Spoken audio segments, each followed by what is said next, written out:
Hi, I'm Roger Thompson here with professional athlete Haley Cooper in sunny Kona, Hawaii, the day before the Ironman World Championships. Thank you, Haley, for allowing us to come into your beautiful home here in Kona and talk to you a little bit about triathlon and the race actually coming up. So first of all, let's bring all the viewers up to kind of how you got to where you are, kind of what got you into triathlon. You grew up in Spokane for the most part, and you were a great athlete in a lot of different sports, and now you are here competing on the largest stage in the world for triathlon. Well, I honestly don't know how I got into triathlon. I did like a little tiny mini one in college. I went to college in Vermont, but it was less than a sprint triathlon, and it was fun, but it was just something to do outside of the soccer season, and I sort of put it aside and thought, oh, that was fun.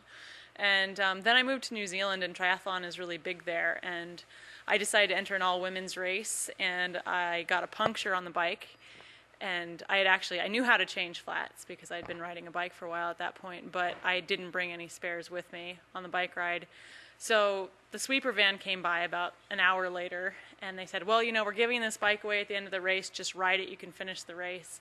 And at the end of the race, I actually won the bike. And so I thought, well, I've got a triathlon bike now. It was really just a road bike, but I thought it was a triathlon bike. And so I better do the sport. And I came back home to Spokane for a few months from New Zealand that summer, and I entered the Tiger Tri and just fell completely in love with the sport. In 4 weeks, I did 4 races, including the Troika Half Ironman, which was a lot more than I probably thought it would be at the time. And ever since then, I've basically just been obsessed. I just think it's such a fun sport. So those races that you mentioned, the Tiger Tri and Troika, that was back in 2005, correct? Yes. Yeah, so you haven't been actually in the triathlon scene for very long, and here, all of a sudden, a few years later, you're in Kona, and you've been here before, correct? Right, this is my 3rd time. And as a professional athlete, this is your... 2nd time. And last year was your first time, is that correct?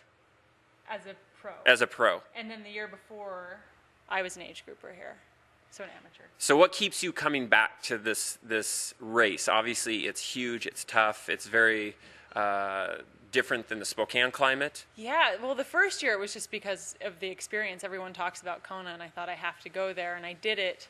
And I probably didn't have enough respect for the conditions. It wasn't very hard that year, and I wasn't very fit, but I sort of breezed through it and thought, well, that wasn't too bad. I'll do that again. And then last year I came and didn't have as much time to acclimate, and I really suffered on the day and had a pretty poor performance. So I'm back this year because I thought it was so hard last year. I have to conquer it. And also it's just sort of become what I do in October. It's Kona. It's October, of course. You became a professional athlete in 2007, correct? Or 2008? 2008. So you started in 2005. You became a professional triathlete in 2008. You started your first professional race in Oceanside, California, which is one of the largest early season races in the world. What was that like going into that race, as coming from, obviously, again, the cool climates of Spokane all the way all of a sudden into Oceanside? That was definitely the most nervous I've ever been for a race before, because suddenly I was in a transition with all these girls I'd only ever seen in magazines, and I couldn't really believe that I was supposed to be there with them. And it's always an early season race. Oceanside, there's only so much we can do in Spokane. I don't like training on my wind trainer during the winter, so I do a lot of cross-country skiing instead. And it might not be the best for my early season cycling, but it's good for my brain. So that was an interesting race. It was a big learning experience, especially because I hadn't put a lot of effort into my swim up to that point, because as an amateur, I could swim a couple minutes off the pack and then bike my way up through the crowd and be in the race. Whereas all the pro women are very strong swimmers, so it meant that I was out there all by myself, didn't see anyone for the whole swim, and came out well behind the rest of the pack because they all worked together. So doing that, and then as a result biking by myself, never seeing anyone for 56 miles, was a real learning experience. But a year later it just seems normal, and I've definitely sort of gotten a lot stronger in the swim. I'm able to swim people, and I actually get to see people on the bike now too, so that's exciting. As a professional triathlete, how is that to stay in Spokane, which is not considered really necessarily the mecca of triathlon or the triathlon hub? There's some great athletes in the area, but What is that like with goals of, say, Kona or other Ironmans in the area, training in that environment?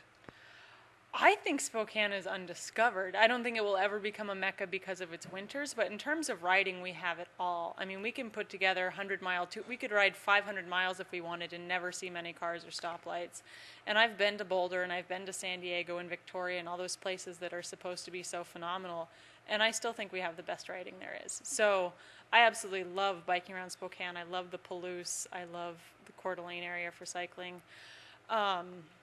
So I think we're really lucky in that regard. I mean, it is tough during the winter. Like I said, I do a lot of cross-country skiing. I think it's good cross-training physically and mentally.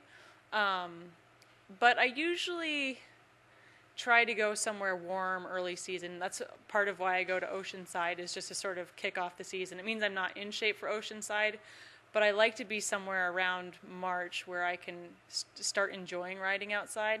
I do ride outside in the winter when there's not snow and ice on the road, but it's a real struggle. It's pretty cold. I remember doing a 4.5-hour ride in 38-degree rain last February, and I nearly broke down afterwards. But it makes us tough. I think we're a good breed, and there is a really strong triathlon scene, like you said. I have several guys that I love to train with, and there are other professional athletes in the area as well. So the rest of the world might not know about it, but we do. Tell us about some of your biggest accomplishments so far that you would label in terms of, you can say, personal accomplishment, but also maybe on paper what others would see as a big accomplishment.